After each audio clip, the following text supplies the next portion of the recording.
All right, so for this week, let's talk DXY.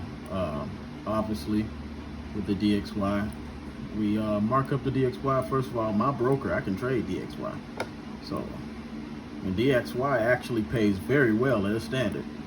So, anyways, we have movement to the upside. Definitely respecting this trend line. Areas that it broke, retested, came back up here. Now we're above the daily 200 EMA. This was that last high before it dipped down a little bit. It actually broke the high and came back down to respect the trend line. So what we're looking for here is a move like this. I don't know why I got that thing so little. So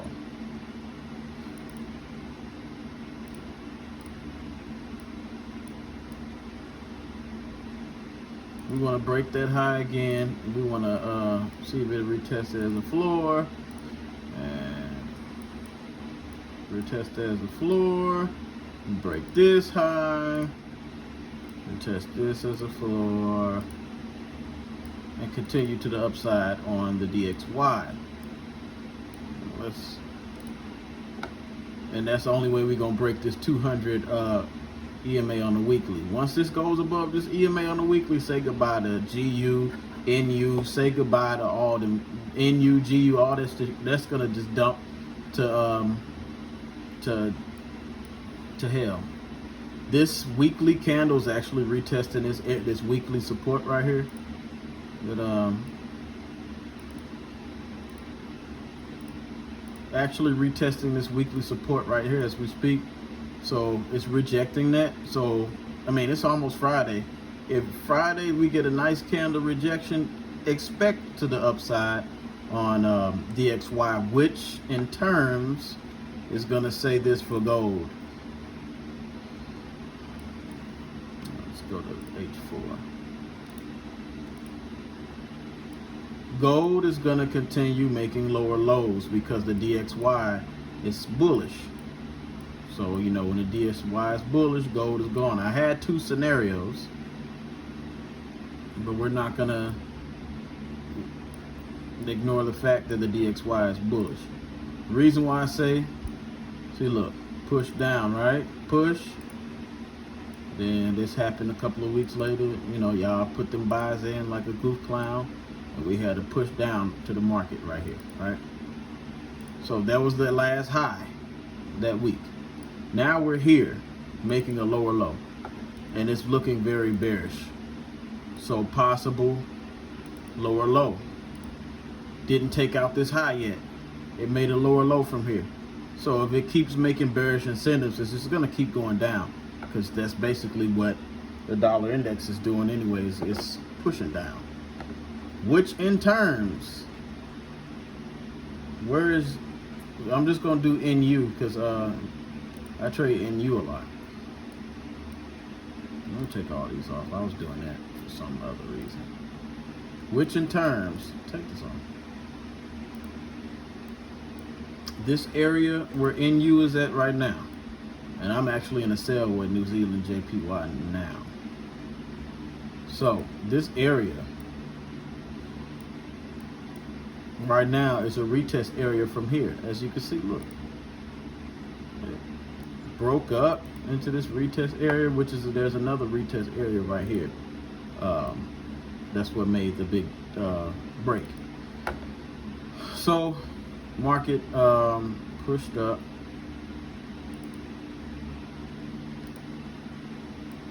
came back down to retest it. As you can see, strong area, came right here, made it M on this retest area, dropped, right? So now, since this is the push phase, the first push phase is a drop. Now we're coming up here, and we're looking for whatever's gonna happen here in another drop down. Because remember, this is the dollar that we're up against.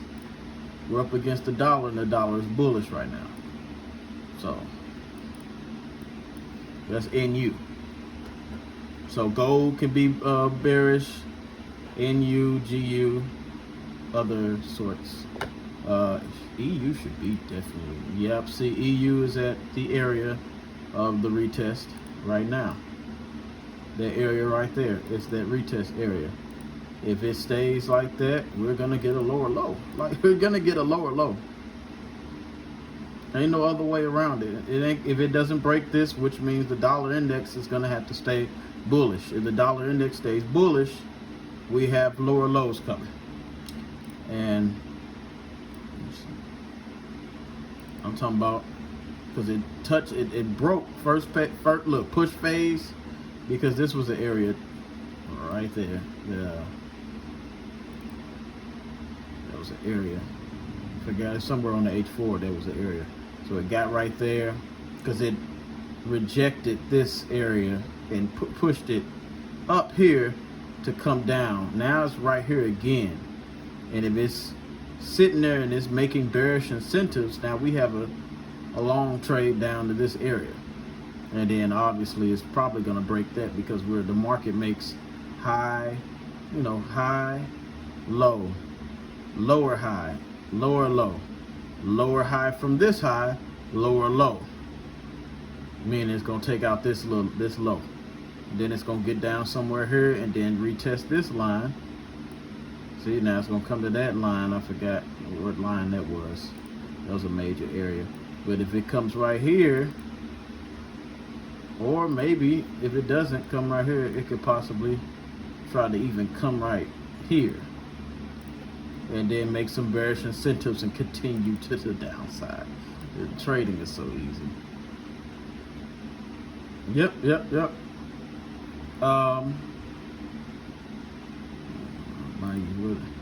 I still have a buy in Euro AUD.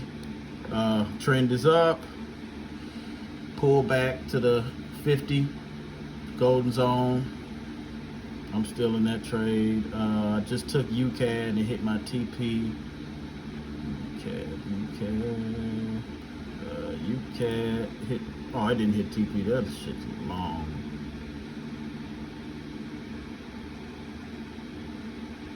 That's a long trade. No, I think I had it for right here. So it hit my TP1. But great trade. Look at that. It sat right there, which there was a 50 rejection and it flew up. What other trades did I have in?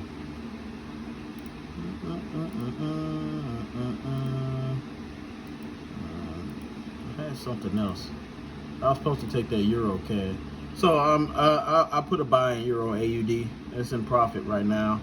Let's see how that goes. I have the stop loss pretty tight. Maybe tonight, London session, we have a nice push up. And Euro New Zealand, we're in a buy with that. I didn't feel like dealing with all that discrepancy up there, but I had it right here. There is a divergence on the H4. Let me show you. Get the divergence indicator.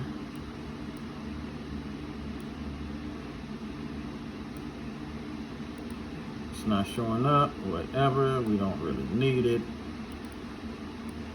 Divergence in the market. I love taking divergence.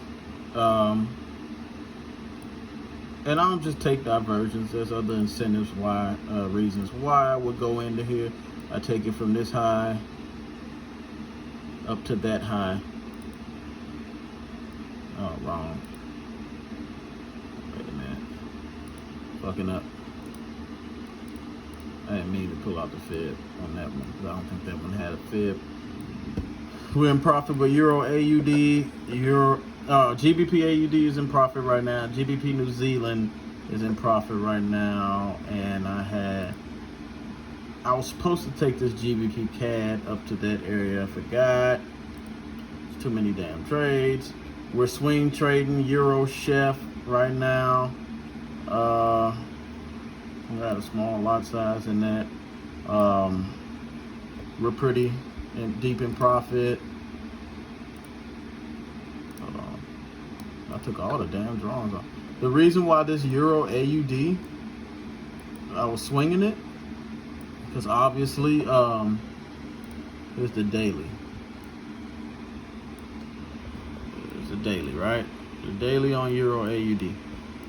So what I noticed is this was an area, but it broke below it to this area. Probably, it got close to that area. It didn't break to that area.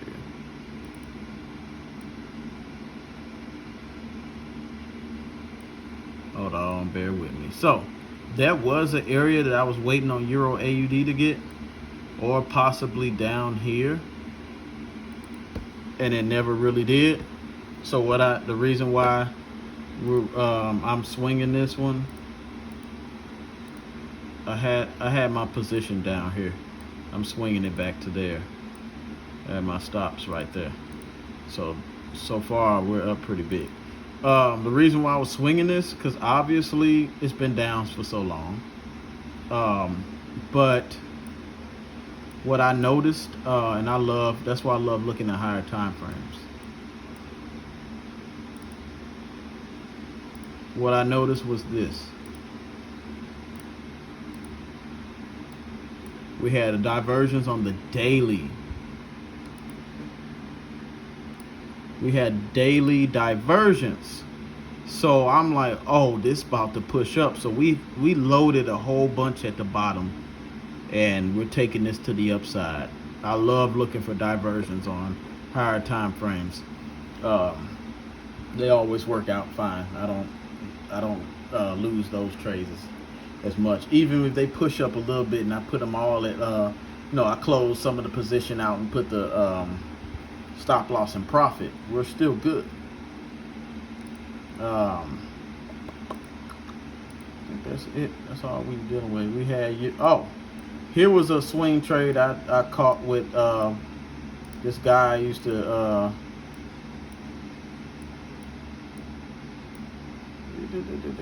it was weekly, honestly. It was a weekly swing, and it hit TP. The TP was that yellow line. It tipped it, and now it's down a little bit. But the reason why, as you see on the weekly, we have a trend line on the weekly, a trend line break, retest. So this area, it breaks that area, it comes retest that area. As soon as I saw that it was retesting that area, and I was looking at this on the daily, because these same moves I see on the M15.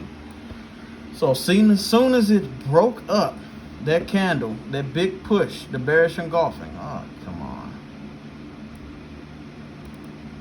As soon as I saw that bearish engulfing, and I saw this come down and retest and reject real hard right there. See that candle that rejected real hard off that area, and it closed like that?